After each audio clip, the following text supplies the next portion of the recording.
What's up, fellow gamers? Phreak here. I'm the design lead of Summoner's Rift Team's live pod. I'm here to talk to you about patch 25.6. It is mostly a live balance patch. It is not an esports patch or anything. It's just, good old pretty standard stuff here. There is some interesting spice here. We'll talk about it as we get through, but pretty normal patch otherwise. So the topics for this patch, the things coming in, we are tuning up our lane swap changes further. We are further tuning up the bounty system that's been in the game for the last few months, as well as talking about some future plans we have for the bounty system. The Naafiri midscope is coming out this patch. We have some patchwork for Gwen and Singed coming out to give them some new strengths and weaknesses, and of course the normal regular champion balance that comes out basically every single patch. Okay, so anti-lane swap tubing. First thing to say is most of this has been in the game for a while. The majority of these changes were micro-patched in about 2 days after the patch went live. So it pushed the start timer back by 5 seconds, it pushed the end timer in top lane down by 30 seconds, and the end timer in mid lane down by 1:15. This basically means that this was timed to basically be if you double kill your bot lane on wave 2 and then roam into mid, you will likely not trigger lane swaps unless you are incredibly fast for some reason. But that was basically the thing there was we pretty cleanly get 2 waves off of you, but if you want to roam for wave 2, you're kind of allowed to. And so this is a sort of timing and hit rate that gives us roughly 1% of games run into this. And that's like the thing itself literally triggered 1% of the time, not necessarily actually had an impact in any meaningful way in that percentage of games. Obviously, this is still, of course, a very real impact to the game. I know that's not great. We are thinking of ways to do this in a different manner that'll make it less disruptive. I have moderate confidence that we'll get something pretty decent relatively soon, not next patch, but relatively soon that should be much, much less disruption and still hit pretty reasonable goals around pro play. First stand itself, again, the goal was 0%. I don't know if we really want to do that long term. Not that like we're excited to have like 5% of games be lane swaps, but the goal doesn't need to be 0% necessarily long term. And it's okay if it's like once in a while, as long as we're out of the woods. Regardless, the new thing is one of the explicit tuning levers here for this is how much you are penalized while under the lane swap buff, and that is being cut by half from 50% off to 25% off. So yes, if Twitch support roams mid on the first wave, you're going to lose a quarter of your XP and gold for 6 seconds until he leaves. Again, I know it's not ideal. This is the trade of pros and cons, and it's sort of where we are at. And this is kind of the best sort of, I don't know, rundown I can give you. Again, it's being tuned a bit softer. We'll see if pro teams even would bother lane swapping when we see them play the, summer split, spring split, whatever regular seasons, moving targets and all that. But anyway, that's what's happening with lane swap stuff. All right, next up, bounty changes. So we are doing a pretty big swing again. I want to be sort of clear, like, so I've been in charge of tuning for this basically every single time here, and I've basically kept being too cautious, essentially. I don't know, I've just like always been really cautious. I didn't want to overswing here, and maybe that was wrong. And every time I think of being really aggressive, it's like, actually, you could have gone way harder, and you could have gone way harder, and I could have done more. And so, sorry that it's been, maybe a little bit improperly tuned. I do want to say that one thing that's kind of interesting, and I mentioned this a few videos ago. I think the last time we did bounty system tuning was a lot of the cases people see right now where they're like, wow, why do I have a bounty? I don't deserve this. There are often cases where that would have been the case like 10 years ago as well. And again, I'm not saying that like, therefore I made no mistakes here, but it's very interesting that this is now a very common point of contention, and rightly so, right? If things are wrong, you should say things are wrong, and we'll listen, we'll make things better, right? This is not to say that people are wrong for bringing up gripes, because again, very fair, but it's like, wow, I am the 5-0 Pantheon, a losing team, I don't deserve a bounty. That has been true for the entire history of League of Legends, right? Only 6 months ago, we've been able to say, actually, you don't deserve one, you're on the losing team. Now again, not tuned aggressively enough, right? Don't get me wrong, not tuned aggressively enough, but it's interesting to me, just as a like observing player sentiment thing, that it's suddenly a seemingly more hot button issue, because we've called attention to it in terms of actually doing dev changes, right? And again, please bring it up when things are wrong. We're happy to make things better, right? That's the goal. We want to improve the game. But it is really interesting where it's like, okay, well, now that we've said we have ways to suppress things, now that we've said we're going to try to make this bounty system smarter, people are like, well, it's not smart here, it's not smart there, it's not smart there. And it's like, yeah, you're right. Okay, let's fix that. Let's move on. I just think it's kind of interesting, right? Because it is in many cases better than the older system because we have things like suppression, but again, not enough, right? Okay. Regardless, first thing, we will start listening for bounty suppression 8 minutes sooner. So this was a number that I chose because I thought it made sense in that if your lane opponent kills you once, kills you twice, whatever, and you get them back in the first 5-6 minutes, I think you deserve to claw that bounty back.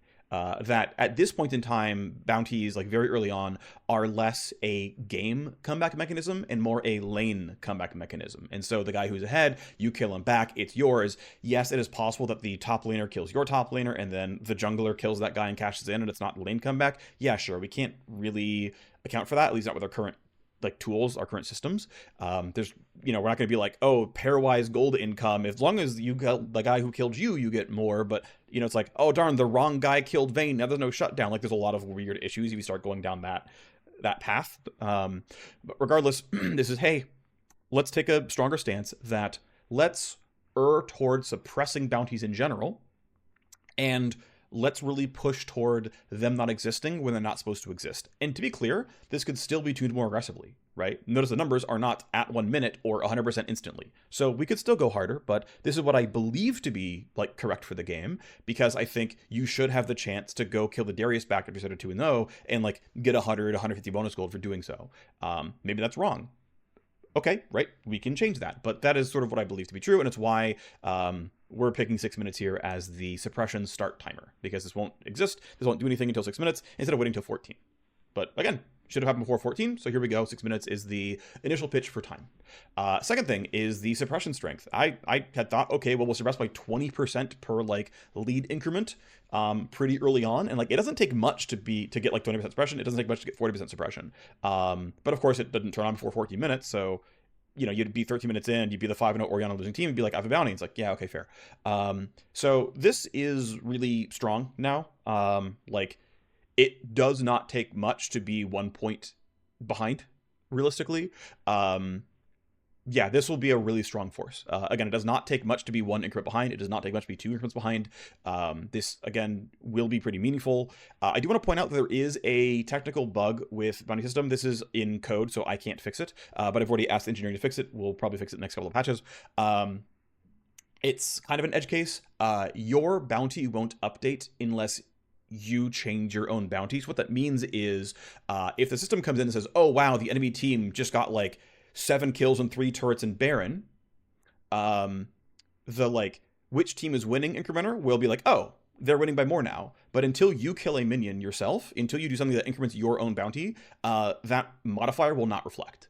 So you'll be like, wow, they triple killed my bot lane, they killed a tower, they killed dragon, they just got soul, and my bounty hasn't changed. You need to take a minion down. You need to kill a minion so that the bounty system goes, oh, you've killed a minion, so your bounty goes up. Okay, let's multiply that by the thing. Okay, it's actually 0 because you suppressed it. That is a bug. Again, we will fix that. It is not being fixed this patch. It's not getting fixed next patch, but it is one of the things I have asked out for engineering to fix. That will be done. We might even fix it in 0.7. We'll see, depending on how they can prioritize, what they're doing. But hey, that is a thing that I know about. So by the way, if it looks weird, literally kill 1 CS. See if it still looks weird. I know it's not the best bug to have. Again, it's a bug. We want to fix it, but hey, FYI.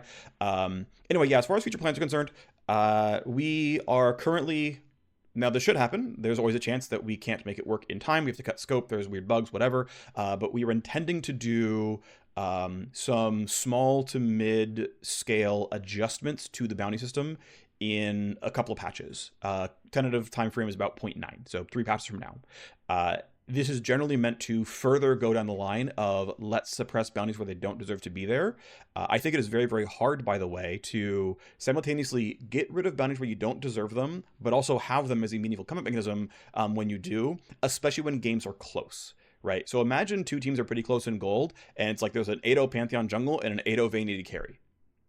And again, if the games are close, right, would you rather they both have 7 gold in their heads, in which case the team gets the kill kind of wins, because Pantheon snowballs or Vayne just carries the rest of the game? Or would you rather there be none? Or would you rather they be really small and it's yeah, there's 100 gold in each of their heads because they're really ahead and we don't really want to give much gold out? Maybe, right? You could argue that there's supposed to be really small bounties on heads with very, very small, very close games overall. Keep in mind also, winning can change rapidly, right? If the game is close and Team A kills Dragon, do we switch from 700 gold bounty on Vayne to 700 gold in Pantheon?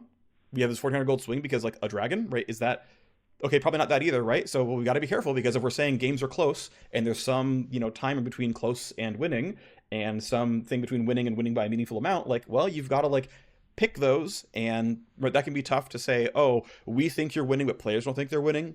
That can get funky as well. And if we're going to say like, actually, it can get weird, right? It can get tough. Regardless, the current plan, this of course could change, the current plan is to err more towards suppression and say, you know what, this is explicitly a comeback mechanism. Let's not have it exist unless we are really sure that this team who has the bounties is on the winning team. And if they are not on the winning team, no. And so that's what putting it towards 6 minutes is. That's what saying that, at almost any increment of lead, it's 30% suppressed. That's a very meaningful deal, right? A 300 gold bounty is immediately a 210 gold bounty. Yeah, that's the math, right? And that's like if you're barely losing, right? If you're losing by like a decent margin, which like, okay, well, it's 120 now, bye. Like, again, this will be a very meaningful like bump in what this does. Please give feedback when this patch goes live. If you still come with more situations where bounties feel weird, they feel like they're supposed to be there, please let me know. Please keep that up. But this should get rid of, I think, all of the cases where wow, my team is losing, why does this guy have a bounty? It's like, if you're losing to the point where you're like, wow, I feel like I'm clearly losing, when you look at the replay, this should be 100%. This should pretty cleanly be 100% if you're like, wow, we're clearly losing this point. Whereas like, I was like, we're kind of losing. It's going to be like 30-60, right? Okay, let's move on. Next topic. Systems updates. This is just very small balance changes. It's technically a little bit out of order here, but it does affect the game at large, so it's the systems balance change. Sorrel's Grudge is getting plus 5% armor pen, minus 5 ability haste. I don't think this item is typically all that weak. I think it is actually kind of correct that assassins don't default to Serylda's every game. Mathematically, Serylda's actually penetrates more armor than most lethality items because of just how the math of base stats work in League right now. We're not currently scoping out a project to nerf every champion's armor growth just to make that look better. I don't think it's the most pressing thing we could do with our time right now on League, even though I do think armor is generically too high in League. And okay, we can do it a little bit at a time with live balance changes, but like, even if we did 3 of these per patch every time, we'd still get through like a third of the roster at most, over the course of a year. So it's like, well, we can make some headwinds, but like, this is not going to be a big thing. Regardless though, yeah, Serylda's, again, more pen so that it can serve its niche more strongly and cater more towards assassin more strongly, separate itself more from Cleaver, which is actually more about haste and durability and repeatability, and so it is going to be more about being bursty while also being like pretty clearly a Jace item as well for like the AD casters out there. But anyway, the point I was making about Serylda's being generically purchased on assassins, I think it is correct that assassins are not often building this item, that it is occasionally an option here, but it's not going to be the default. Now again, for most assassins, it should be more common than Cleaver, and for most assassin players, that is true, and that's still happening, and that's a good thing, right? Them going towards generic bruiser items, not great. So this is not meant to be a large buff. I think it is a small buff. It is slightly power positive, but it's not like, oh my gosh, can't wait to buy Serylda's now. It's like, nah, it's like slightly better than before, but yeah, let's make sure it like keeps up with things like LDR or Motor Reminder, which have, increased their percent pen more recently, and so Serylda's can go match this now as well. Next up, Warmog's Armor. This just is the current weakest tank item. This is a fairly large buff. 7% or so off the cost is a pretty big deal, as well as the bonus health from items passive being bumped by 20%. Obviously, the rest of the item is also a lot.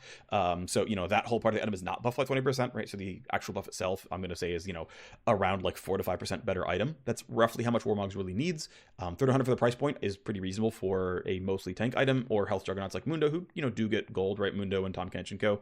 definitely get gold income. They're good at left hitting, they're good at farming, they want to be kind of carries as much as they can be. But yeah, Warmogs just kind of not hitting the mark, so okay. Small buff here, it's pretty clearly weak. Okay, great. Not much to say, it's a weak item, so we buff it, no big deal.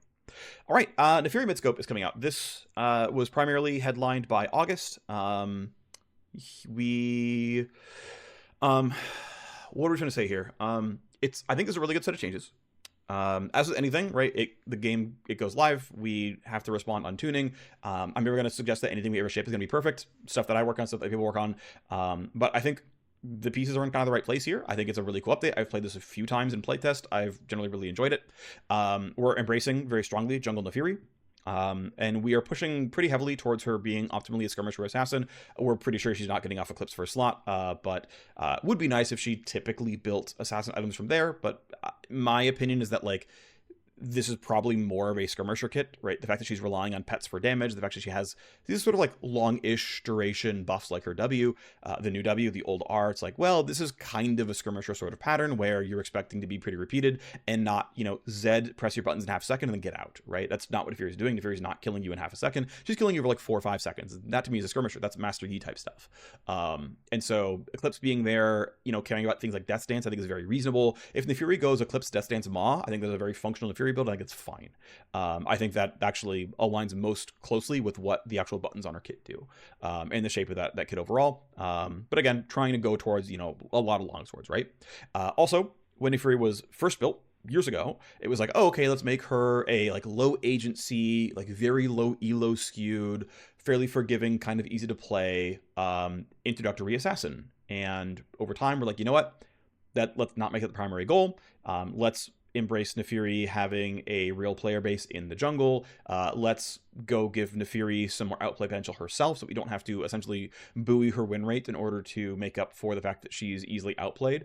One thing that has pretty consistently been true in terms of measuring win rate versus player perception of power, the easier it is to outplay a champion, the more win rate they're allowed to have before they feel overpowered. Like Naafiri has had historically very, very high win rates generically. A champion like Ezreal has had very, very low win rates historically, despite the fact that these win rates are in some cases like 6% apart. Naafiri's been 54 in some cases, and Ezreal's been 48 for a lot of his lifetime. Naafiri typically doesn't feel overpowered. Ezreal often feels like the best AD carry in the game. And it's because there are lots of ways to outplay and outplay the Naafiri on live, and it's much harder for the Naafiri to outplay somebody else because you can block the dash and all these other things. Whereas Ezreal has agency at all points in time. If he doesn't want to be caught, he won't be caught. If he wants to poke you, he will. If he wants to do a bunch of burst damage, he can. And it's up to Ezreal to screw up to lose, not you to outplay him, because that's just not how the kit works, right? And I think that's fine. He's a high agency champion, and his own rate's low, and people enjoy playing him. He's one of the top 5 most played carries pretty much every patch forever, unless he's absolutely garbage. And he's fun to play, and people are okay playing against him, even though he's got fairly low win rates, and, it's fine, right? Like, the champion appears fair, champion appears balanced, not a problem. Naafiri, very, very high win rates, doesn't, for many players, feel overpowered, right? And so, again, there's very clearly good reasons why win rate cannot be the only thing we look at, because it just doesn't actually match player perception, and functionally, player perception is reality, so we're always bound to how players feel.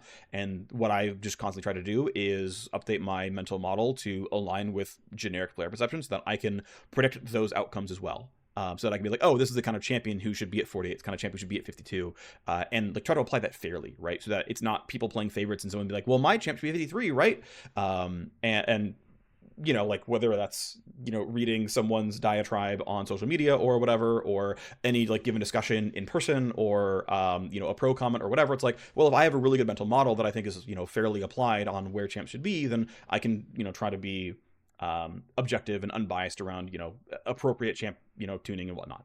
Anyway, so that was a random thing about Naafiri and her place in the game, and the fact that we are giving her more outplay tools, we're giving her more agency, which means Naafiri's actual measured win rate long term is going to be lower than on live right now, and will probably result in a stronger feeling champion despite winning fewer games. And I think that's fine. I think that's very worth embracing. So let's go on the changes themselves. First biggest thing is the W and R are swapping places. So W is now the self buff, R is now the long range dash. Except for like rank 5 of the old W, R has more range. R base always has more range than old W, so quite a bit of dash range. It's more than Vi, less than Nocturne, because duh. It does not get blocked. You can interrupt her. She is not unstoppable. In fact, I believe even if she is stunned during the cast animation, she will not finish like flying across the map, and she will lose the spell. So there is still a lot of counterplay on that spell. The fact that, again, you can knock her out of this is a pretty big deal. That is still a bit of an agency loss, but it is also a very long-range dash. It is a lot of damage. It is very painful. This thing will do a lot. So there is still that high variance driver of a very, very, very high damage spell with pretty good range and a pretty short cooldown, mixed with, if depending on the champion you're playing, you can just brick this spell. If you press Poppy W, gone. If you time and divvy at the right time, gone. If you land a stun at the right time, gone. Okay. Otherwise, so less counterplay. You can't physically block the dash itself, so that matters. Again, bonus range, that matters as well. There is a recast, so if you cast R once, I forget if it requires takedown, I forget all the mechanics here, but you can cast R a second time within about 8 seconds, I think it is, and that has a shield for you, which again, I think This does two things basically. It says, okay, well, I one shot the first guy. Can I keep going? So I can get more damage. I can get a shield to get my health functionally back up, and try to kill somebody else there. And it also means like the faster I can get that first kill, the faster I can keep moving. Right, pretty useful stuff there. I think that also does reinforce somewhat of a skirmisher pattern where you want to kind of keep going and kind of churn through a fight, and get some durability back. That feels kind of skirmisher to me as well. But again, very aggressive. This is not the kind of thing that like I don't know, Ornn would be doing, right? Like we're pretty far from like a Juggernaut or tank kind of space. The new W has untargetability. So not only do you spawn dogs and gain bonus AD and whatnot, W makes you untargetable for, I believe it's 1 second. So of course you have your dogs as well. The dogs can block skill shots, but if you want to keep your dogs alive or just do away with like, oh, I'm going to get Darius apprehended or Vi's going to ult me or something. It's like, okay, well I press W, dodge away from that one, hopefully get some distance there. W still has a bunch of move speed on it. W has a pretty meaningful total attack damage steroid. So what this does, by the way, is so W cooldown is pretty long. The duration is pretty moderate. It's like 4 or 5 seconds. It's like pretty meaningful. What this means is W is a significant portion of Naafiri's damage. Right, 20% more attack damage is a lot. That's a pretty big deal. But if W is untargetability, it's like, well, we've got this like interesting duality choice here. It's like, well, I can W before R, and the 20% more attack damage means that my dogs have more damage, my ult does more damage, and the spells I'm going to cast, like Q and E, are going to do more damage as well. So I press W, and then I go, and my entire kit's doing not quite 20% more damage, maybe more like 10, 15% more damage. But that's a really big deal. 50% more damage is a really, really strong button, right? But it means that you no longer have the untargetability as a response to getting counterattacked. Whereas you can wait for it, you can ult in, you can do whatever, and okay, well, you lost some upfront burst damage, but you're preserving W as a counterplay button, right? And hey, great, we just added skill expression to Naafiri, right? We added this decision point around, do I W first, do I W late? When do I need it? Right? What match am I playing? What skills am I worried about? What don't I know? Is this now Naafiri is Z tier? No. But here's a gameplay button, right? Here's a gameplay button that has a reason to waste it and cast it early. This is why things like a Kali W has energy restore. You might want a W just as part of a trading pattern, but it means you're now without like a long, like meaningful escape tool. It's why E has a lot of damage on the E2, because if you're using E to like run away, you don't get very much of the damage, and so you're losing a lot of your kit's output. But if you E2, okay, well your major dash is on cooldown, so hope it's good enough, and that sort of shape tends to work pretty well for buttons that are often very good at escapes. Is let's have reasons to put it on cooldown that are active. And I know it can be very easy to be like, oh, look how overloaded this is. A Kali turns invisible and gains energy, but the point is there to make her burn this so that she no longer is invisible. To press E2 so that she no longer has that free target dash to run away from stuff, right? That's the intent of things like that, and it means we need to make sure that we give that the right amount of power, that we make the rest of the kit weak enough that it matters that you press W on Naafiri or you press E on a Kali or whatever. That's the entire point of things like that. And then, of course, there are a lot of number changes. There's a monster mod for packmate damage, numbers being moved around a lot of places, AD ratios, base damages, whatever. The list isn't really worth it here. At the end of the day, what we think is going to happen is Naafiri is going to lose some win rate. She will gain some next patch as players learn how to play her, and that she is still going to be above 50 in most elo brackets. Is that going to be an overpowered or underpowered champion? Not sure, but we're basically ballparking somewhere around like the minus 1.5% win rate scale, like roughly around there, if I recall correctly, which will still be about 50 again in most elo brackets, and probably still a pretty strong champion. All right, next, different designer. This is Nstep did some patchwork to both Singed and Gwen. We'll go for Gwen first. So Gwen, this is a reshaping of the power curve. Right now, Gwen has almost Kale levels of turbo scaling. So some of this is a product of our overall balance strategy changing, where at least I am, and so by extension, we are much more accepting of low win rates in various skill brackets. And we're much more like, hey, here's a champion we made, here's a champion this, champion appeals to, like, it's okay if they're bad for some section of players, they're for this other section of players. And so, for example, it's like, well, we gave Garen a bunch of mechanics to make him higher agency and have these like really strong timing tests and skill tests and whatnot. And so Garen is like a very viable high MMR champion, and high MMR players are like really upset that Garen is viable in their MMR. Now, again, there's a difference between Garen is viable and Garen is the best top laner in the game. I don't want to try to strawman this, right? But like, challenger players feel bad when Garen feels like he's on equal footing to them. It's like, well, I learned Fiora and you learned Garen, and this was close. And I think a lot of high-skilled players would be like, that's not fair. That's not acceptable. Now, generally speaking, the way we try to tune the game is that, like, well, if you've learned Fiora, you're just doing better than Garen. Learned Fiora is better than learned Garen. Learned Riven is better than learned Garen. Matchups notwithstanding, right? Matchups can be bad. It is what it is. Malphite's really easy to play. He beats some champions. It is, this is how it goes. Sorry, Teemo, you're screwed. Sorry, Tryndamere, that matchup's horrible, I'm pretty sure. That's not what I'm saying here, though. But still, it's acknowledging that, like, yeah, we've made hard champions over time, and we've done a lot of changes. So Sylas and Akali and Gwen are these, where these champs come out, their win rates in Lort and Mars are like 45%. It's current Cassante, it's current Skarner, and it's like, well, these champions might be innately skewed, but one thing that we have now that we didn't 10 years ago is we have pretty sophisticated win rate by practice data. And it's like, actually, Cassante isn't a 45% win rate champion. People are just bad at him. Skarner, I think, is actually underpowered now, maybe about 1% or so underpowered, but also he's a jungle tank.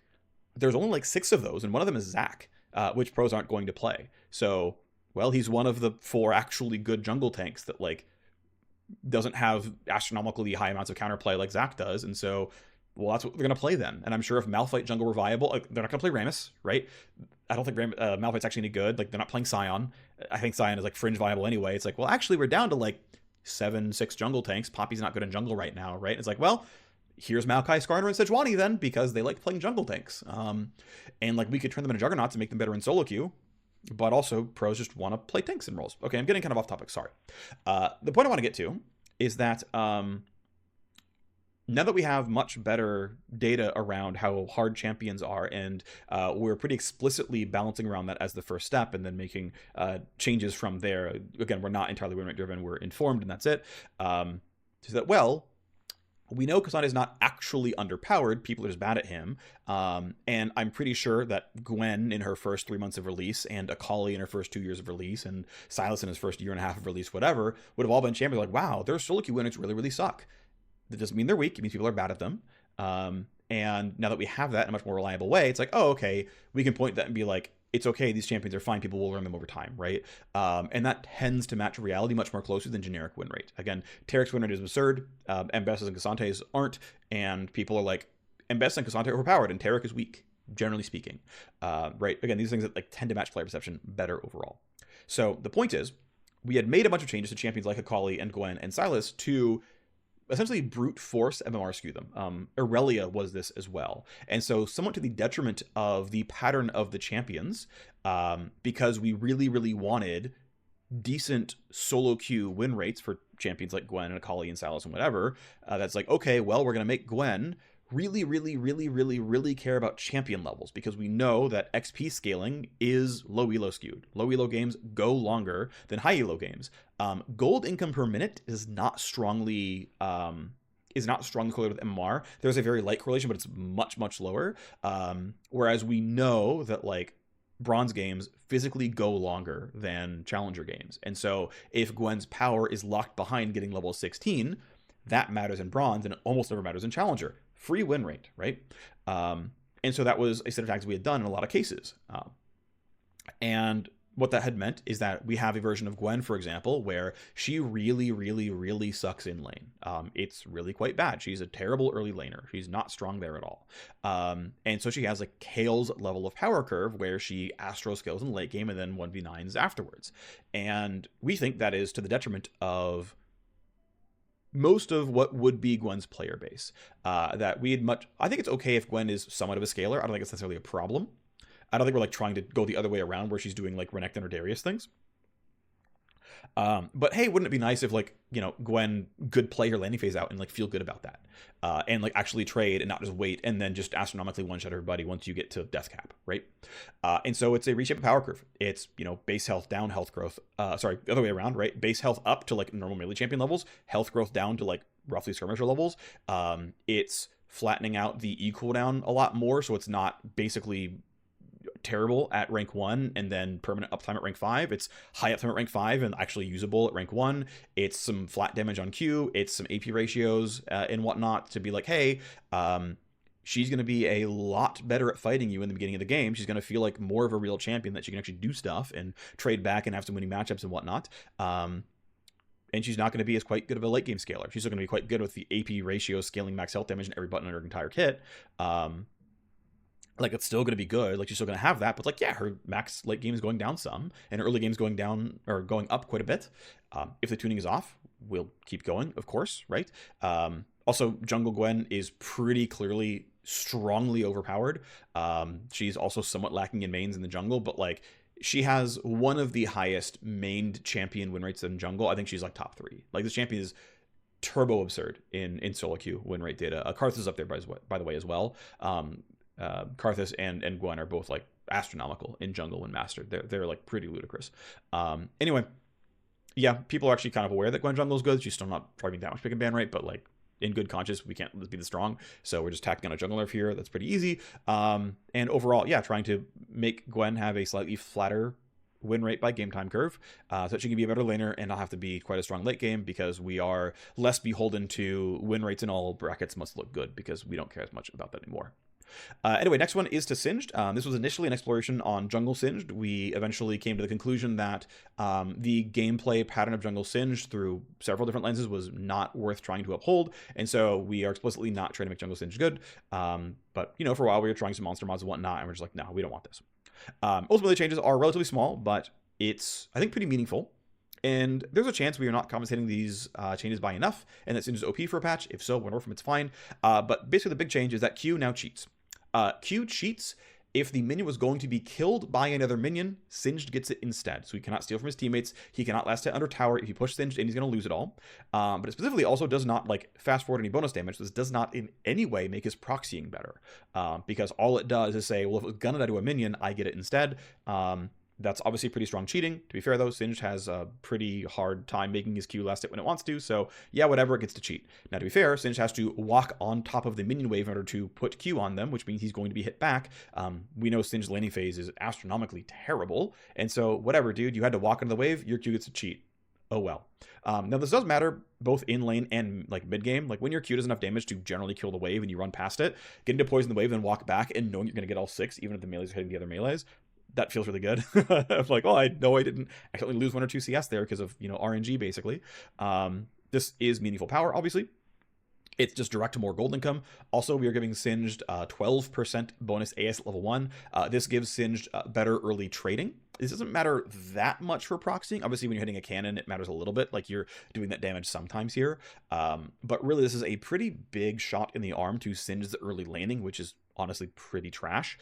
Is he probably still going to proxy his amount? Yes, he's probably still going to. But he has less need to, because he can last hit against his own minions, and he can trade back against some champions, some more. Does he have a bunch of winning matchups? Probably not, but they got better, right? He has pretty good base AD. This is like a decent amount of damage here. So Q cheats, 12% bonus AS. And then the compensation nerfs, I think it's like 5 health growth and 5% AP ratio on E. This might not be enough, but we're basically saying that, hey, Singed is guaranteed going to have a better lane and have more gold. And what does he buy with that gold? Well, he buys AP Bruiser items. He builds Leandries, he builds Ryleys, he builds Riftmaker, and then he builds like DMP and stuff. It's like, well, okay, he's building health and damage. So we're going to nerf a little bit of health and a little bit of damage, because he's getting those with the gold he's earning that we know we're going to give him through the extra last hitting here. Now, have they compensated the right amount of power? I'm not sure. We'll see what happens. It's pretty hard to ballpark what we think that CS is going to be worth. We had done some initial data tracking on how much this does, and it was like 10 CS per, like, the numbers were like not that high. I don't remember the exact numbers. I'm not the designer who was doing this work, but it's like in the 10 to 15 range in most games. Like, it was tracked and tilted for a while. I was like, oh, this isn't that much more. Like, that's not that big of a deal. It's, you know, 300 gold or whatever. Oh, okay, that's like not that silly. We don't need to do that much here. Again, the AS of course matters here as well. So again, we'll see. It needs to be retuned. It will be. That's not a big problem. All right. So real quick before we go into the rest of the live balance changes, for the first time, overtly for me anyway, and maybe it's been subconscious, maybe other people did it for this reason, and I just said okay, but this is the first patch where I have like explicitly been like, okay, let's do this change purely for a pick rate reason, not because I think they are like actually overpowered or actually underpowered, but there are a few changes in this patch, and I'll, you know, tag them each time, where it's explicitly like, okay, I don't think this champion is necessarily weak or too strong, but in order to like drive some champ select variants, or bring up a champion who has lost popularity despite not really being that weak. Okay, let's try this. We're not going to keep doing this. It's only a few champions in this patch, but like, hey, there are explicitly some changes here that are not strictly because they're strong or weak overall. Now, one thing I want to point out though is that, like, again, something being statistically strong or weak is just like not that useful. It's not the end all be all primary goal or whatever. Player psychology matters a lot here. So again, for example, Taric has a very, very high win rate. Most players will tell you Taric is weak. Again, win rate's not sufficient by itself even, but the fact that you see a Kai'Sa every game, not in this patch, but like the fact that you see a Caitlyn every other game, the fact that you never see Fiora, those are some of the champions in this for that reason, by the way, is like why it's like, well, if all you see are these champions, I think it's very, very easy for players to be like, wow, I see them every game. This champ must be OP. And obviously you're going to lose to them about half the time. Like, these real win rate differences are like 2%, right? A 48 versus 50 champion. Like, are you going to play against them the 50 times needed to feel that one win difference? No, not really. That's pretty rare. So a lot of times, like, this 1 or 2% win rate delta doesn't really manifest in anything real in terms of game outcome. But when you just don't see a champ anymore, you're like, I haven't seen Taric in 6 months. Champ probably sucks. Or I'm not seeing Fiora anymore. Champ probably sucks. Or, wow, I'm seeing Caitlyn every other game. Enough already. Like, I think there is something there that is actually very real, very valid, that I think is easily to support as an important, like, player psychology factor. I also do think that game-to-game variance is inherently good. Now, there is a limit. I don't think we are ever going to... I'm thinking of a champion that would be unpopular enough. Like, I don't think we're ever going to buff Taliyah or Ryze enough to have the same solo queue pick rate as like Yasuo or Yone or Zed. I would not be comfortable enough giving them so much power that you would actually trump their pick rate. I don't think that's remotely acceptable. I do think though that like using champion tuning to a small degree to like have somewhat more equitable pick rates is at least acceptable. Again, I'm still not really sure if it's the right choice. This is up in the air still for me. At the end of the day, like, the thing that actually matters is that the game is enjoyable to play. Like, all of this at the end of the day serves that the game is enjoyable, right? Now, a more balanced game is often more enjoyable, but also a game where you don't play against Kai'Sa every single game is also more enjoyable. Even if it means Kai'Sa is going to be technically a little bit underpowered, because that's what's going to take for Kai'Sa not to be in 50% of all games, that's still a more enjoyable game. And in fact, for a Kai'Sa player, it's not banned all the time or picking away from them all the time. And so they're like, I'm playing a 0.5% underpowered Kai'Sa, but I can play my favorite champion. It's like, are you going to feel that 0.5% win rate? No. So whatever, right? So to me, like, enjoyment trumps all, because that's, at the end of the day, what matters here. And everything else is just in service of hitting that goal. And some of that can be playing some tricks on game balance, where it's like, actually, I'm pretty sure this champion isn't weak, but here's a buff because we think the game will be more enjoyable if they are 0.5 or 1% or whatever overpowered. Alrighty, let's move on to the actual changes themselves with sort of that lens in mind for a couple of these changes. All right, so we have a lot of nerfs. Caitlyn is a nerf here for largely AD carry variants. We know this patch is very AD carry heavy. I think there are 8 or 9 ADC changes in this patch. I think there are like 10 combined non-AD carry champion changes otherwise. But basically, we're moving around we're basically bringing down the top 4 AD carries and bringing up a lot of and it's like, top 4 based on how you measure it, right? This is going to be a mix of pick rate, but also like actual like win rate when they're like good. That's where Corki and Draven are, for example. As well as bringing up some of the bottom end, where some of them are actually just weak, like strictly, and some of them are, maybe just should have had more pick rate. Or I think most of the AD carry buffs are like, no, this champ's actually weak. So anyway, Caitlyn is just, massive pick rate. Anytime we can get Caitlyn to have a little bit less burst, that is good. It is 0.1 bonus AD ratio and 5 flat damage off of the free attack coming off of the trap. I forgot to write it here. No, this is the only change, right? There's just the change to the... No, wait, there's 50 damage off R, right? No, 0, 25, 50 off R? Hang on. In my monitor over here, I have the numbers. 0, 25, and 50 damage off R. I don't know why I didn't write it here, but there's a small rank 2, rank 3 R damage nerf. It's going to be really, really small overall. This will probably be under 1% win rate. That's the expectation. If we get it off by a ton, we'll do compensation buffs. It's not a problem at all. But, siphoning off a little bit of that Caitlyn burst that is kind of not counterplayable. Caitlyn doing one-shotting is just like kind of extreme. And this is one where it's like, yeah, Caitlyn is in a lot of games, especially in lower MMRs, especially she is like very high ban rate, and this is a nerf for a variance driver. Again, I don't really think she's like actually that OP, but she's a really, really strong laner, and again, variance driver here, right? Okay. Next up, Corki. I think he's actually one of the 3 best AD carries in the game in high elo. Extremely, extremely good lane bully. To be fair, got what I wanted, right? I wanted this to be a relatively easy to play early game lane bully. He is both those things. In high elo, he's like top 10 pick rate AD carry. So like as far as I'm concerned, he's back. That's great. There obviously have been quite a lot of tuning tribulations of this champion over time. Like that's definitely been true. But like he's back. He's in the game. He's real. He's got a real play rate. He's got a player base. He's currently not pro jail, which is sick. But the champion is like actually one of the best AD carries you can play in high elo right now. And so, hey, we're nerfing roughly a bunch of AD carries. Corki's one of the OP ones. Pretty easy nerf. Corki is outlier levels of armor for a ranged AD carry. Initially had spiked his armor high to skew him towards bot lane. From what I can tell on master data, though, he is strongly bot lane skewed. And so we're like not very close to Corki mid coming back, at least on like a solo queue win rate front. People might play him because people like playing lane bullies, even in mid lane. But even though armor tends to be a bit of a bot lane skewed lever, Corki is really far from mid lane overtaking bot lane, so I'm not concerned about this right now. Darius, I actually got talked into making this nerf a little bit smaller than my initial pitch here. We actually have historic data from when we buffed this from 1.75 to 3x, and it was almost exactly 4% win rate. Now, of course, a lot of gameplay has changed since 2021 or whatever, and so the impact of Monster Mod like this may be very, very different in 2025. So there's some variance there. I mean, Darius is a supremely overpowered jungle. I expect this change to be about 3% win rate. If we're off, and like he has room for more than 3%, right? Like the reason I got talked off the ledge was like I was aiming for 50% win rate Darius jungle, and this is probably like 51% Darius jungle, and that's like 51 like with optimal build roughly. Now this might be an under nerf, it might be an over nerf because we're wrong. Again, we typically don't aim for 3% win rate in a patch like this.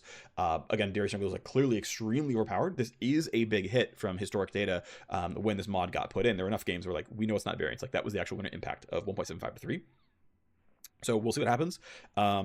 We'll keep our eye on if he disappears at 51 in jungle. I don't have a problem with him being 51 in jungle for a bit longer. If he just like has like a small play rate and people are okay with it, I think that's fine. Again, I think variance is a good thing, so I think it's kind of okay. But there's the nerf to Darius. Draven, much like Corki, is one of the best AD carries you can be playing in high elo right now. We are removing a mechanic that we think is high elo skewed because you have to get CS streaks, and that's going to be something that Diamond, Challenger, whatever players can do better than your average silver player can. So going for it's nice because we get 2 things here. One, we get to do what we expect to be a pretty high elo skewed nerf, which is a good thing because that's where he's doing too well, and low elo is not a big problem. Even accounting for mastery is not a big problem. And 2, we would like to, in ways where it's convenient and hits other goals, we would like to lower complexity when possible. And so this is like, here's a line of text on the passive that like isn't doing much for enjoyment. I don't think anyway. I'm not a big Draven player, but from the Draven players I've talked to, they're not particularly attached to this mechanic.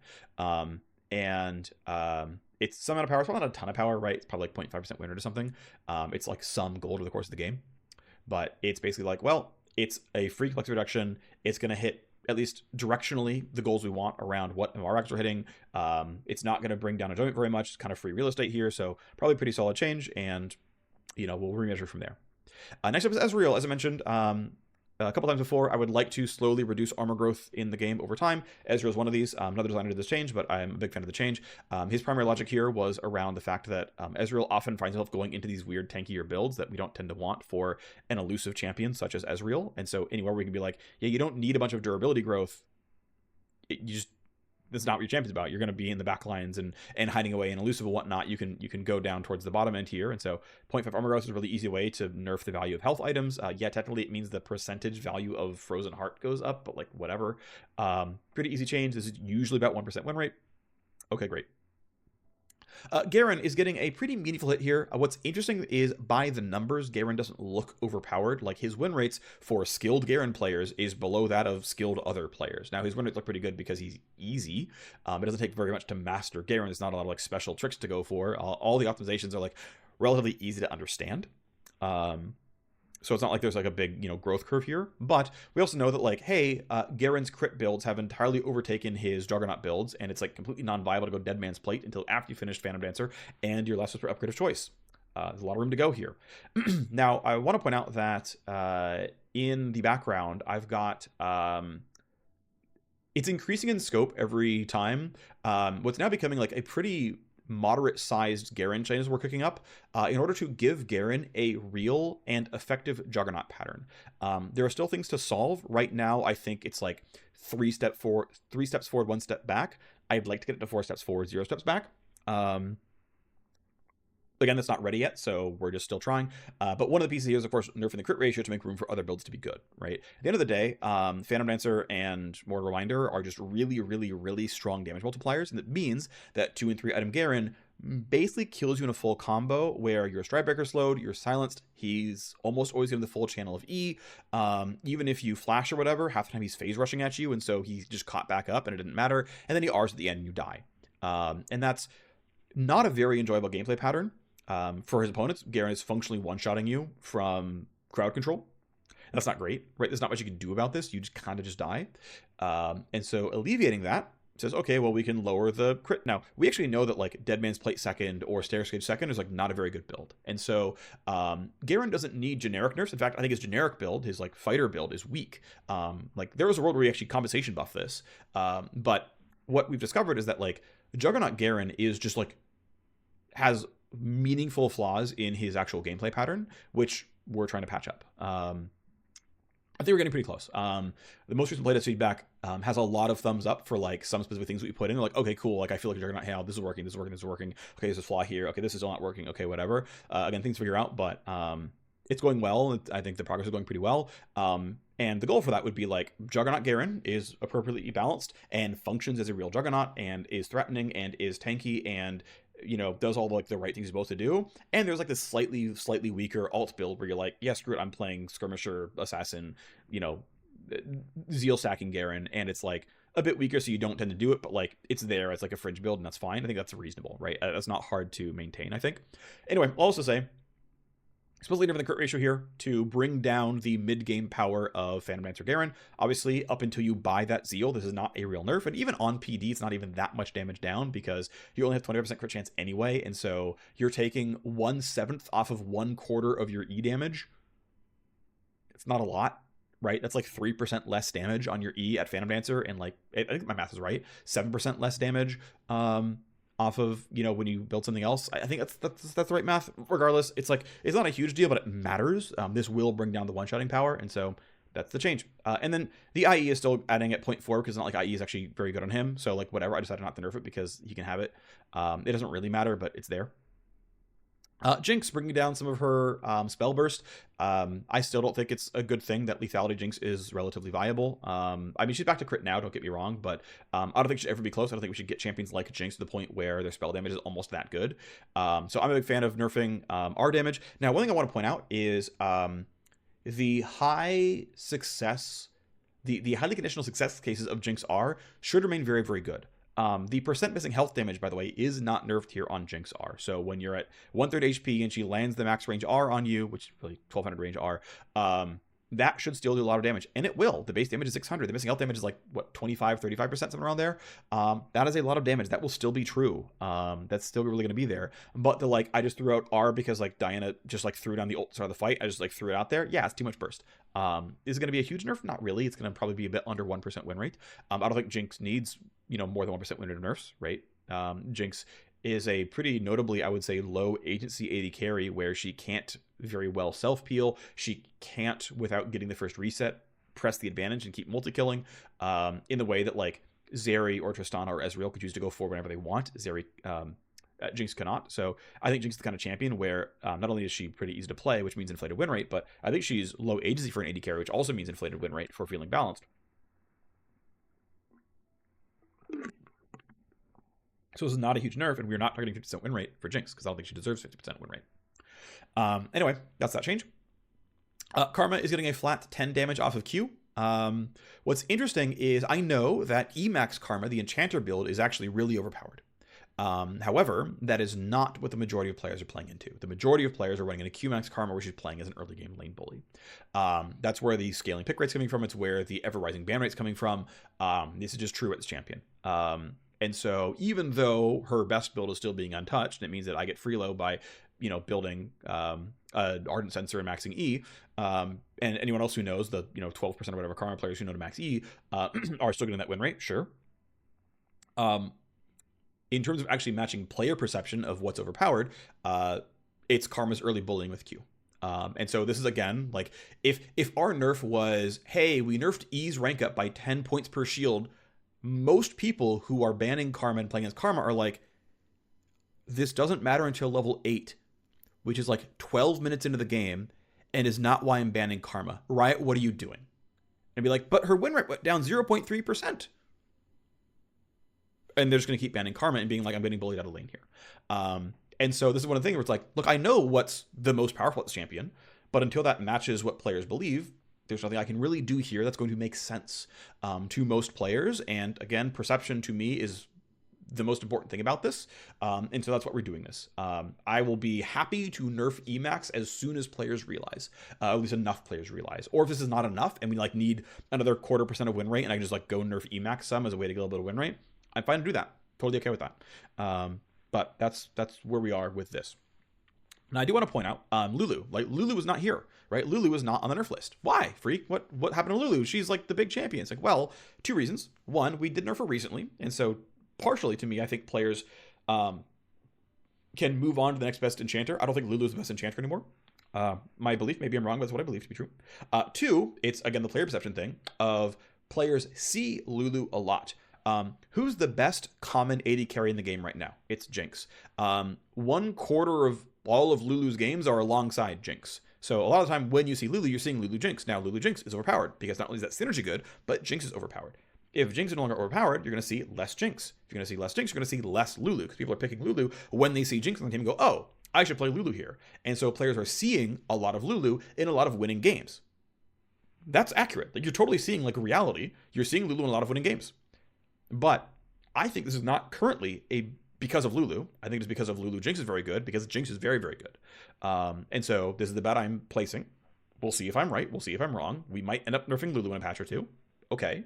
But I think players view Lulu as OP because they're seeing her, core lane combo that is going very, very well. Now what I'll say here, I'm repeating myself, let's move on.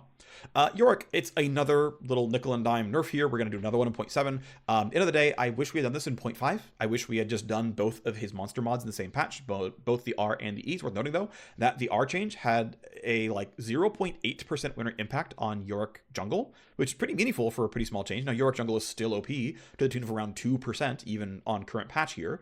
And so we need to get probably about 2% win rate back.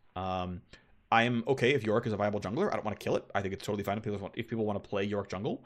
It has the interesting interaction of it is less low elo skewed than Yorick top. Like, Yorick top is like 5-to-1 pick rate low versus high elo, whereas Yorick jungle is like 2-to-1 pick rate low versus high elo, which is like pretty cool that like there's, relative to Yorick's players, a larger share in high elo who are willing to play Yorick jungle. That's pretty cool.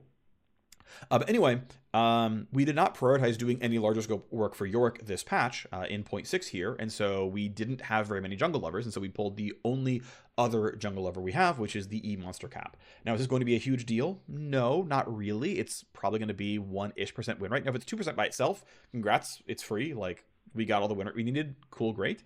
In which case, we'll just, whatever levers we add in 0.7, we'll just make them 1x and just not do anything, right? We'll just be like, well, we added the lever and the lever's tuned 100%. We're just not even going to put it in the hash. We're just not going to put it in the patch notes, right? But I spent a little bit of time today developing some more monster mod levers so that we could have them for use in 0.7 if we need them. And again, they'll be tuned where they need to be to make Yorick jungle balanced. The final champion nerf of the patch is Master Yi. We're nerfing his armor growth from 4.7 to 4.2. Again, continued project of trying to siphon down armor where we can when it makes sense here. So Master Yi, it's interesting because there's 3 thoughts here. And I think this sort of betrays one of them, but I think it's still correct. So one, Master Yi tends to be 4 and is played by lower elo players. And a lot of the changes we made to Yi several years ago was like, oh, there's like this tight timing test in his W and all this other stuff around, trying to add some outplay potential to make Master Yi better in higher elos. And that was affected in the sense that Master Yi has pretty similar win rates in low and high elo. So it was very successful, right? Like, the goals were hit really, really well. However, similar to Garen here, it's like this is a champion that is still primarily played by low elo players. And they should have a champion that is fun to play, that they enjoy playing. There's an argument, and I don't know where I stand on this, like, to be clear. I'm just going to try to, like, sort of go for both sides of the argument, which is, I think it is reasonable to be like, I'm a new League player. I want to play an easy champion. Here's Master Yi. Here's Garen. Here's whoever. Like, you can have a good time playing your first game of Caitlyn or Jinx or Darius or Brand or whatever, right? It's like, here's an easy champion who is good, who's successful, who's going to work well for you when you're a new League player. The abilities are easy to understand. They're easy to, get a decent amount of value out of. You're ready to rock, right? And so, you should say, oh, well, these champs should be strong, right? They should be good. It should be that, if you're a, bronze or silver player, like, that's not a new player anymore, but, you're a bronze silver player, like, you can play these easier champions and do well on them. I think that is a very reasonable stance. That all makes sense to me. The other side of that is, hey, but those other bronze, silver, iron players have to play against that Brand, that Master Yi, that Shyvana, that Garen, that whatever, right? Their experience matters too, right? They should be able to have a good time. And a counterpoint to that is, if the counterplay to this champion is get better at the game, and that part of your journey of playing League of Legends is like, man, I keep losing Master Yi, and it's not, oh, I learned my champ better. It's like, oh, I just get better at the game. I get better at positioning and map awareness and using wards, or, saving crowd control. Like, as much as, like, just stun it lol is kind of a meme, sometimes that really is the counterplay of don't waste your cooldowns, and you have to learn that. And it's not the most intuitive thing, but it's like part of the growth curve. Like, oh, yeah, here's how I'm going to deal with Master Yi on my champion, whatever. Like, here's the interaction I learned. I'm going to save this spell because that'll help me. Like, there is something there as well, right? That, like, having these champions exist as, really good on lower skill brackets, and you learn how to beat them by getting better at the game, I think is very reasonable as well. There's a lot of, like, player sort of buckets to think about here. Again, I don't have the full answer. There's just a lot of very valid positions here to hold. All this to say that armor growth tends to be somewhat of a low elo skewed lever. It is an XP scaling lever, so it is a slightly low elo skewed nerf Master Yi. Now, again, I am still a fan of us generally nerfing armor growth in the game to get most champions down below 100 armor level 18, because I think it's really, really silly. I'm a fan of, lethality working appropriately against mages better than fighters who go, Eclipse into Cleaver. They should have more armor than the champ who just bought a Roa on average, unless that champion is Diana, in which case she's the same kind of champ as someone who goes Eclipse Cleaver. Anyway, I'm getting kind of, other points here. The other thing to say, though, is we are buffing the Q crit ratio up to basically full value. So I don't know if it's going to be enough for crit Yi to be good, but it is basically the value of crit for your Q has more than doubled. So instead of getting 30 or 75% of your total crit damage, you get 100% of your total crit damage when the Q crits. Obviously, that multiplier, by the way, works with IE as well. So instead of getting 0.3 with an IE, you're getting 0.4 with the IE. Pure multiplier here. I'm happy to bring crit Yi back. Right, we are not in the Duskblade Yi mines anymore. I think we can unwind a lot of stuff that was done during the Duskblade Yi era. I haven't had the time to sit down and, like, noodle over what else we can do to Master Yi to, like, make that build functional and feel fair and whatever. But it's not hard to change the crit ratio to at least get closer. And then if there's a real player base, sick, we can, like, make the experience a bit nicer, long term, and I think that'd be cool. I personally really, really like Yi's crit animation. If you haven't seen it in a while, go build a crit item. Even if you, like, play co-op with A or something, just, like, go build crit Yi. That swipe is cool. I like that one a lot. It's one of my favorite crit animations. Anyway, those are the nerfs of the patch. Pretty decent amount. There are a similar number of buffs, so there are 2 pages of buffs, don't worry. First buff is Fiora. One experience that I know to be true from watching Fiora players and playing a little bit of Fiora myself, I'm not good at her, but she's fun, is she is really mana hungry. Presence of Mind and often Mana Flow Band are actually her best runes. She's really, really mana hungry. She has to build a Tiamat in order to wave clear, because, I mean, that's maybe fine. I don't mind making a champion have to build an item to get wave clear. I think it's kind of okay. But it's really mana hungry to use Fiora Q. And so here it's easier. From level 4 onwards, you have way better mana sustain on Fiora. Now, I want to point out, actually, by the numbers, Fiora is not underpowered. If you are good at Fiora, she is a balanced champion. Now, if you're in lower MMRs, most people have not, learned Fiora to a certain degree, and her win rate is sub 50. If you're in higher MMRs, her win rate is about 50, and that's pretty commensurate with her player base. However, one thing I will say is Fiora is currently at an all-time low pick rate. And her balance state, again, is, like, by the numbers, kind of balanced. but she is about as least popular she's ever been for pretty much her entire history of like this version of Fiora. And so we're trying it. Maybe it's wrong, but we're saying, okay, well, you know what? Instead of going for patchwork, although I actually have a really interesting pitch that we can maybe try in maybe 2 patches or so if everything works out correctly, plus compensation tuning. I will keep that under the chest unless it actually works, in which case I will gladly shout how cool this is. I think it's going to be really sweet, though. Anyway, it's like, well, here's buffs for a champion who numerically doesn't need it, but her player base has evacuated. So, and like, she's less popular than all the other like top lane fighter champions, basically, like, you know, less than Camille, etc. So have a buff. Here you go. If it's wrong, we'll nerf her back down. That's fine, right? Happy to nerf things that need to be nerfed or whatever. But here's an injection buff to say, hey, Fiora, have some pick rate by having some win rate. Next change is Jarvan. Pretty simple. I know I saw some people say that Jarvan didn't think Jarvan was very weak. By the numbers, Jarvan is a bit weak. Jarvan is quite easy. So you might be seeing Jarvan succeed because it's not hard to succeed on Jarvan, really.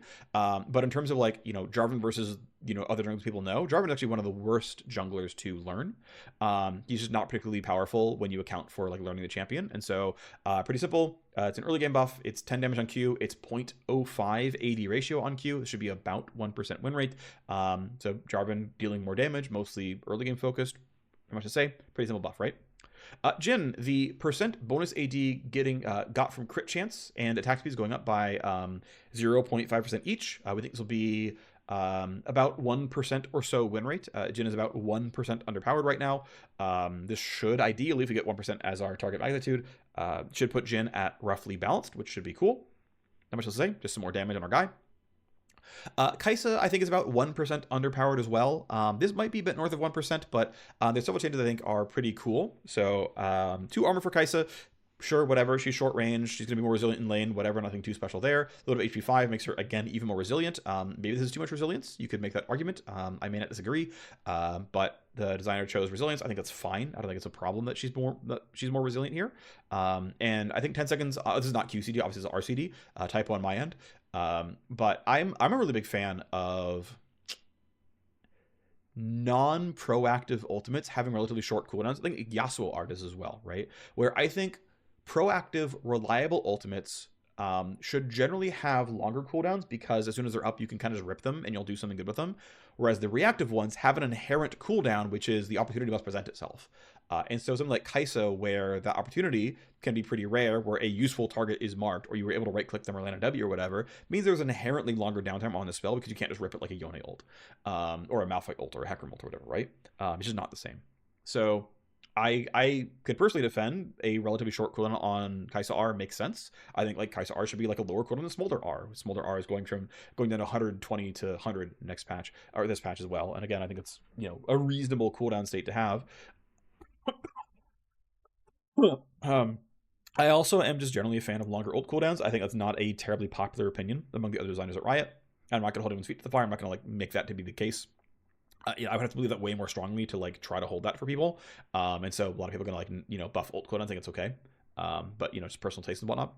Regardless, yeah, this is probably a bit north of 1% win rate or pretty close to it. I think it's going to be very, very little. I think this will be pretty little. This will be, you know, 0.6% or so. So we'll see, right? If Kai'Sa gets a lot more than 1%, I think it should be a little bit overpowered, but this is not going to be like 2% win rate or anything.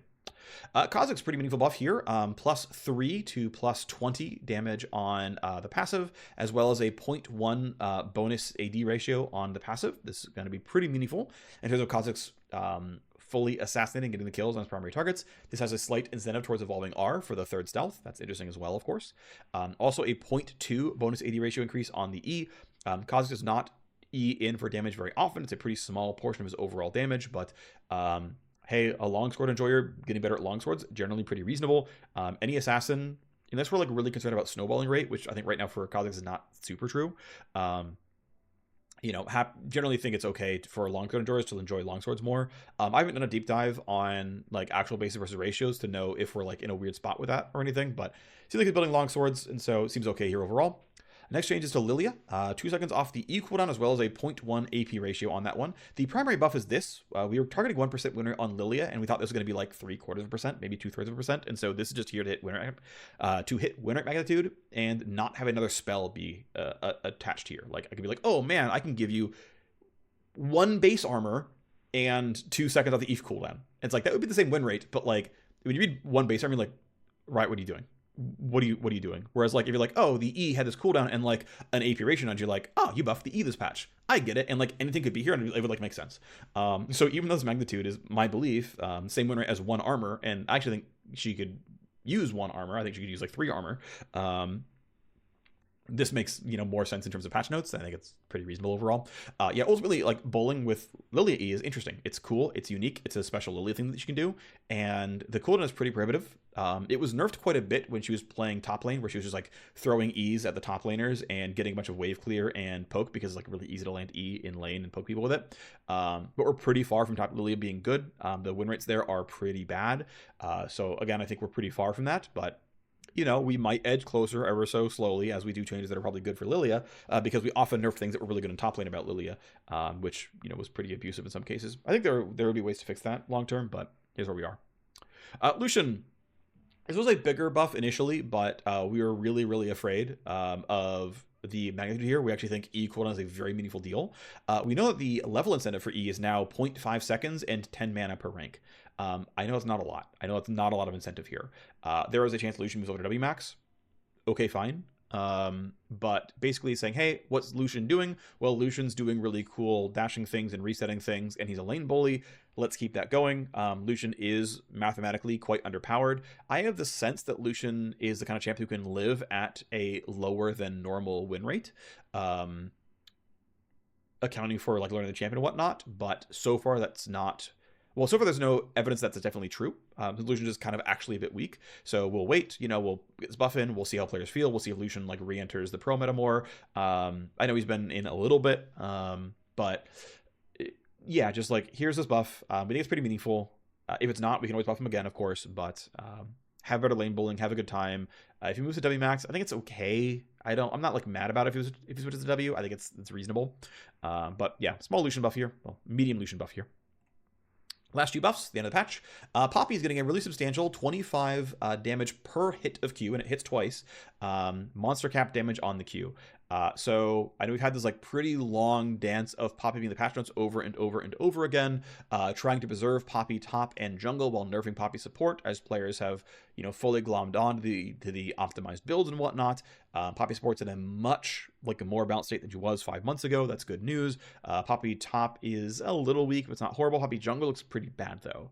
And so a jungle specific buff that's like not going to affect the other roles almost at all, but a very meaningful buff to essentially her clear speed is going to be a pretty big bump here. Should be quite a lot of power to Poppy jungle. I think Poppy jungle being back helps with things like Maokai and Sejuani and Skarner feeling like they are pro jailed, because they're the only tanks pros will play. If Poppy's back in the mix, then we have a 4th, you know, viable pro tank. That will help. It will alleviate pressure. Like Sejuani is mathematically underpowered in solo queue, and so is Maokai. And up until the current patch, Skarner was overpowered. Just people are bad at him. I think Skarner's probably now a bit underpowered in solo queue, but also players have spent the time to learn him, and Skarner's still pretty good.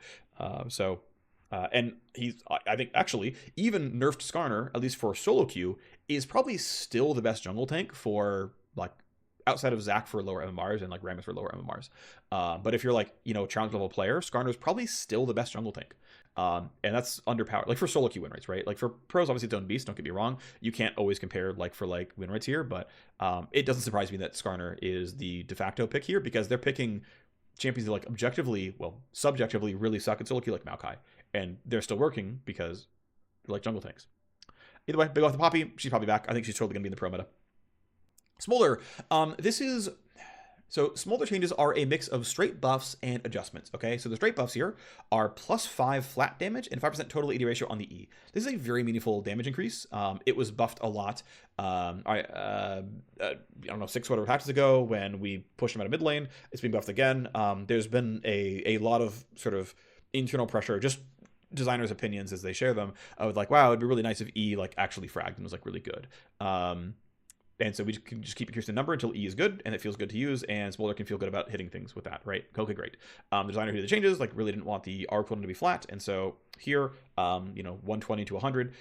The reason I flattened it when I did the changes a few months ago was to have fewer incentives to go mid lane, right? To have less level scaling. We're now in a pretty strong spot. Like, yes, actually pros still play Smolder mid some, but as far as solo queue winners are concerned, it's not close anymore. The mid bot win rate deltas are massive, so we can be less afraid of some of these levers like level scaling. And so 120 to 100, especially now that R is no longer like fully one-shotting waves anymore, that helps. And so great, you know, it can have a more moderate cooldown and not be a huge big deal.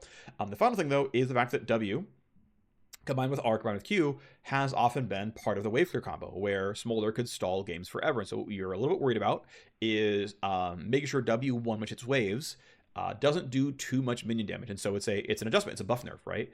It's plus 30 damage at rank 1, it's minus 10 damage at rank 5.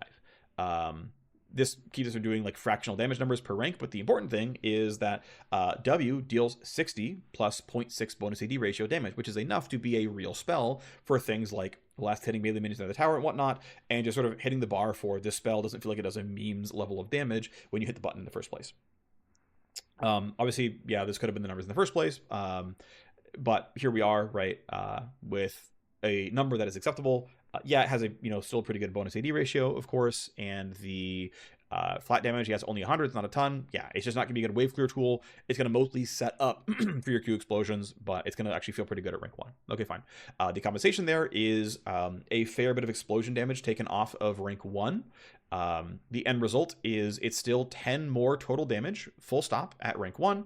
It is 10 less total damage, full stop, at rank 5, but a 0.05 bonus AD ratio increase, right? So R, strict buff, of course, only at 11 and 16. E, strict buff, just full stop. W is strictly stronger, ranks 1 through 3. And then I guess, yeah, full explosion damage, a bit worse at rank 4 and a bit worse at rank 5, although the bonus AD ratio can keep up for it, right? If you have, 200 bonus AD, 5% of that's going to make it for the 10. So now 200 bonus AD is going to take several items, don't get me wrong, but considering it's strictly stronger until, functionally level 12, that's quite a bit of power. And again, E and R are strictly buffs as well. So Smolder, I think, is about 1% underpowered. Smolder is a champion who, by the numbers, if you say, hey, if you know Smolder, how well are you doing? Smolder is balanced. However, one thing that's tend to be true as a through line is if you are a weak laner who waits to scale, you tend to be deserving of higher win rates to feel balanced. And so Smolder is an example of this, where he's going to be like mathematically 1% OP, which is not accurate, and it's probably going to feel relatively fair at that kind of tuning. We'll see, of course, but moving in that direction. Next change is Twisted Fate. Twisted Fate's armor has never been changed outside of systemic roster-wide changes. It got buffed when we nerfed armor seals from 1.41 to 1 armor. So we got 5 armor or whatever when that happened. And it got changed when we did stat rounding. He went from like 20.628 armor to 21 armor, and it got changed. His armor growth, I think armor growth might have changed. No, armor growth only changed once. That was durability patch in 12.10. So I'm the first person ever changed Twisted Fate's armor on purpose, as explicitly a Twisted Fate change. So here you go, 15 years of history thrown out the window. Anyway, the real point here though is Twisted Fate. The reason I actually did it is, one, I do like consistency, right? And so I generally want to target your typical ranged champion having about 25 armor at level 1. Plus or minus some variants are fine, but like get in that ballpark, and then, plus or minus if you have like a good reason to do so. If you need to like do roll skew or something else, that's fine, right? No big deal. And try to get them long term all below 100 armor at level 18, unless you're like Swain or something and you like actually do frontline, whatever, that's fine. Fiddlesticks, right, is functionally melee champion. He can have different numbers, that's totally reasonable. But anyway, the point here is, one, the consistency I think is valuable. Just it helps systems like lethality just work better if we're all in kind of the same boat. The other one though is Twisted Fate's primary trading pattern actually requires hitting somebody, right? It requires right clicking them and pulling minion aggro, and it means he's going to take minion shots, and that means damage coming in, physical damage coming in order to do his job. And in a world where TF is meant to do more than just press Q to wave clear things, right? It's like we can get in the situation where, and I'm not saying TF is exactly like this, but we can get the situation where Twisted Fate or someone like this is a couple ways to say this, right? So one is they can be technically balanced but feel bad. I think TF's kind of here. Like TF is another champ, much like Smolder or Fiora, where like by the numbers the winners are fine. In fact, recently TF had a fairly meaningful pick rate spike in higher elos. So I'm not convinced TF is actually weak, but this is like again, it's another meta cycling change, right? Which again, maybe is not worth it, but trying it here.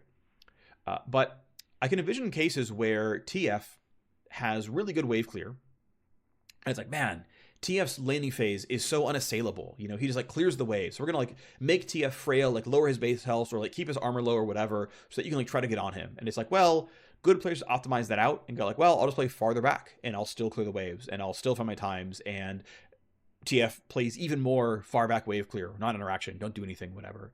Whereas I can imagine a world where like if TF's wave clear isn't great, if Q is a little bit weak early on, if red card is a little bit weak early on, or blue card mana store is a little bit weak early on, but he has like enough armor to like scrap with people, and it's like correct for him to fight the Orianna or fight the Syndra if he can dodge the stun, or you know go for the attack or like actually battle with the Jace or whatever and not get like one shot by a you know QE combo. Then you can have a dynamic laning phase by being like, wow, this champion is so safe in lane. So let's make them more durable so that part of their power budget is scrapping. Maybe I'm wrong, right? Maybe that's not the right way of thinking about this. It might be true. But it's like, is 3 armor this huge sea change? No, it's 1% win rate of armor. Is it a huge deal? No. But, you know, trying that is like, hey, but like what if TF was balanced around having like, you know, Orianna with her E levels of scrapping power? What's that look like? You know, like, is he going to play more aggressively and have a more interesting gameplay pattern? And is going to like make the game higher quality because TF is like doing stuff other than just like trying to clear from range? And again, it's 1% win rate worth of armor. Like, this is not a huge deal, but like that thought process is here and why like that was part of why this was the change made. Final change, pretty flat one to Xin Zhao. It is plus 4 to 12 damage, which means plus 12 to 36 damage total on the Q. Pretty meaningful damage increase here, right? Going to 60 to 180 is a pretty meaningful amount of damage. Not much to say here, except that it's a pretty simple Xin Zhao buff. Xin Zhao is another champion like Jarvan, where, yeah, they're pretty easy to play. Yeah, they probably look okay because, you know, they're winning like a pretty normal number of games. But Xin Zhao's another easy champion where if you compare learning Xin Zhao to learning someone else, Xin Zhao is one of the worst champions you can learn, or one of the worst. I shouldn't say worst, but one of the worst champions you can learn. Maybe this is wrong. Again, I'm trying to apply balanced strategy relatively fairly here, where just because Xin Zhao has a decent number of games and whatnot, I think it's actually kind of incorrect to main Xin Zhao. So he's going to get more popular. Yep, right. Like he's going to gain some pick rate. He might be a top 5, top 10 jungler. We might see that be the case because he's pretty easy to pick up and play, and probably pretty popular, right? Just, broadly appealing and whatnot. I think that's fine. Or maybe Xin Zhao is actually the kind of champion like Kai'Sa, where he actually should be slightly depressed in win rate, and he's low-key actually like a really high agency monster and has a lot of control. I mean, the R is really good for keeping you alive, of course, right? It's pretty easy to do well in Xin Zhao because he's not hard to play in the first place, but that's kind of the logic there. That's the patch. I believe nothing else to say here. Thanks for watching. See you next time. Bye-bye.